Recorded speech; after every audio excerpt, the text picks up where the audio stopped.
Happiest Minds has reported its results yesterday. Revenues were at 11% in constant currency terms versus guided range of 12%, while margins were strong at around 25%. Today we have with us the management from Happiest Minds, Mr. Venkatraman Narayanan, the MD and CFO, and Mr. Joseph Anantharaju, the Executive Vice Chairman and CEO of Product and Digital Engineering Services. Welcome to this show, gentlemen. Good morning. Thank you. Thank you for joining us. So my first question would be around the results. So pretty decent numbers, margins strong at around 25%. So what's your take on the results? Thanks for giving that background. It's been a good year, especially compared to the industry and the way the environment has been. So if you look at it in rupee terms, we've grown 14%, operating revenues 18%, total income, and EBITDA has grown by about 11%. Constant currency revenue has grown by about 11%. So all in all, a growth year, despite all the challenges that we have faced as an industry. Looking forward, we are again quite upbeat because we have acquired these two companies, Macmillan Learning and Pure Software, both of which we talked about earlier during the last month. And we are looking to close both transactions so that we can integrate them and build out on the synergies between the two companies. We are looking at an estimate. Right now, we are not looking out to put out the guidance because, early days, we need to get the integration done and then get a hold of the first hold of numbers. And there could be some puts and takes. So just to be clear, we are giving out an estimate, growth estimate for next year. The range is about 35 to 40% for the company in revenue terms, whereas in margins, we are just widening the margin range to 20 to 24%. The reason primarily being that we would like to now also incorporate the metric of operating margins, given the way acquisitions, they suck out a little bit of cash, and that can affect your other income and EBITDA.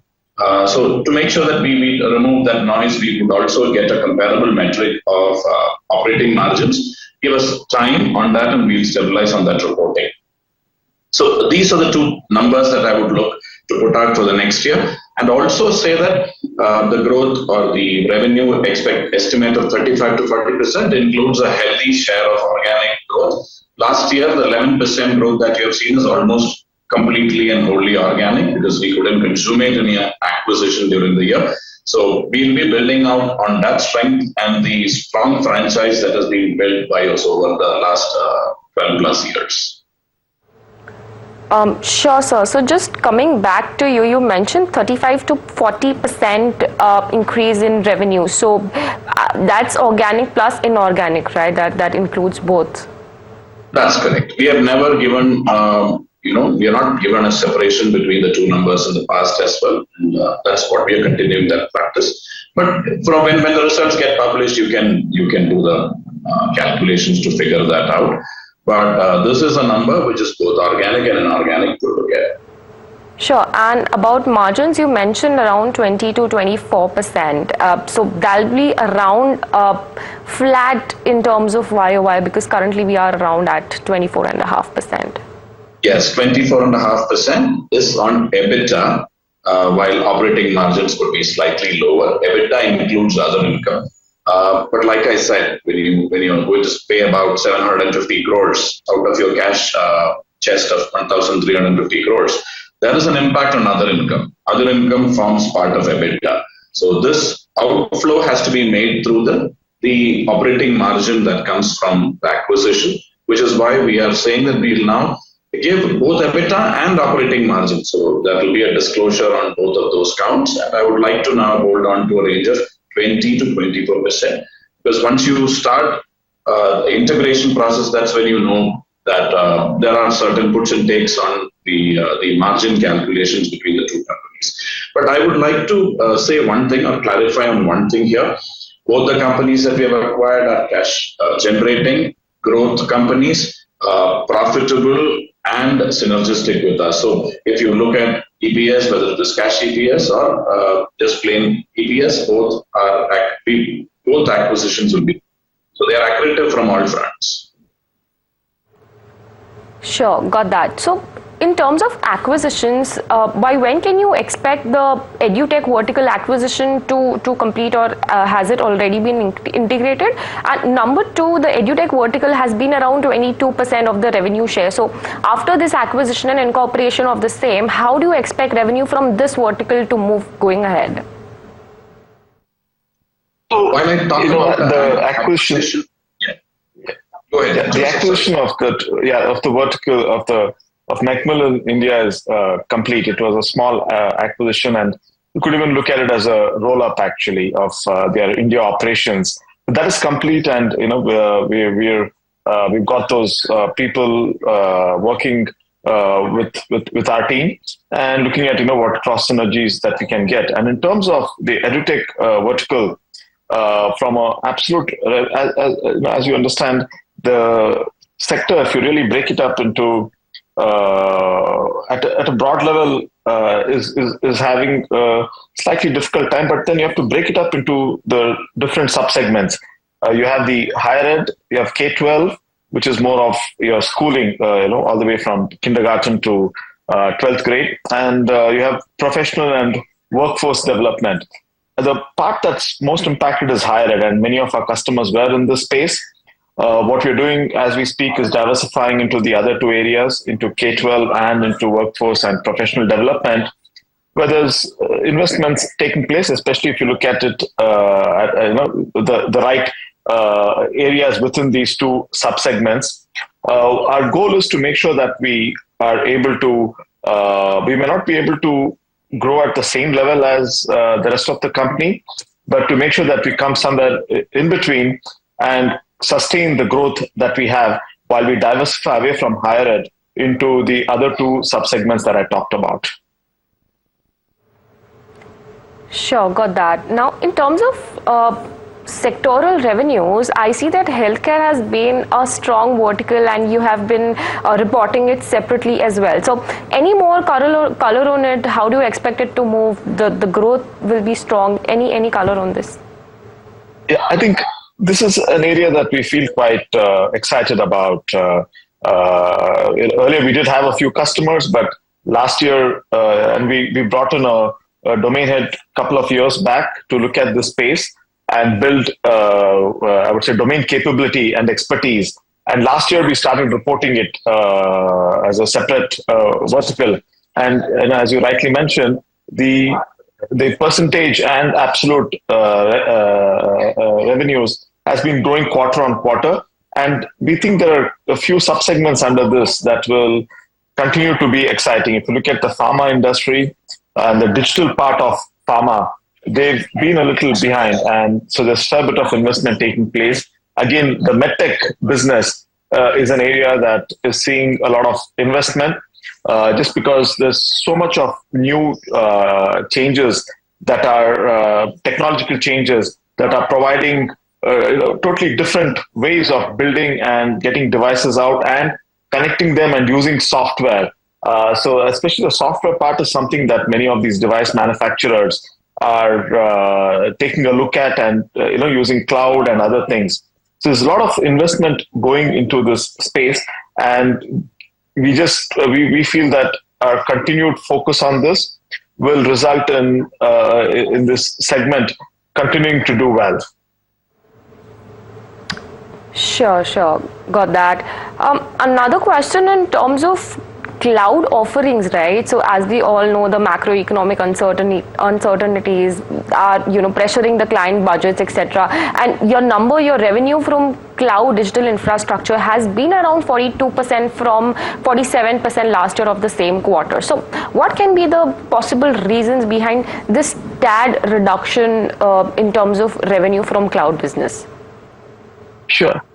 So, I think that number is, if you ask me, is a little deceptive because most of the work that we do for our customers, if you leave out some of the hardware and other related work, is on the cloud. Most of our platforms and applications that we're developing is on the cloud.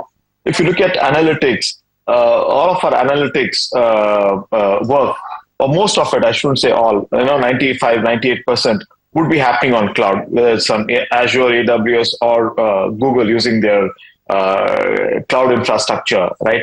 Again, if you look at security or SaaS, all of it is happening on the cloud. It is how we classify, because some of the projects could be purely on cloud, developing a platform or an application, but in other cases, it could be a security or analytics platform or analytics project being done on the cloud. But I would like to reiterate that that we continue to do most of our customer work on the cloud, so that percentage of work continues to remain the same. It will be in the 90% if we just take out all the hardware and other related work. Sure, but as I see in terms of your automation revenue as well, that also has been around 27%, while the AI mix has been increased from around 12% to 14% as a percentage of revenue. So just trying to get a perspective over here, are clients, done with the cloud transformation and then, just coming into AI, and what kind of perspective on generative AI are clients looking forward to? Sure. So if you look at AI, I think there's more and more that customers are investing in AI because there's so much of data that they've collected, and there's a lot of projects or work going on around getting all of this data together. If you're a little bit in the early stages, if you've managed to figure that part out, they're looking at how to make sense of this data, how to use analytics, how to use different AI/ML techniques to get insights out of this data and feed it back into some of their customer acquisition or other decisions that they make. So there's quite a bit of investment going on in the analytics and AI space. We see that increasing. As far as GenAI is concerned, there's a lot of investment. And as you know, we created a GenAI business unit and announced it 8 months back. Very happy to report that this business unit has taken off really well.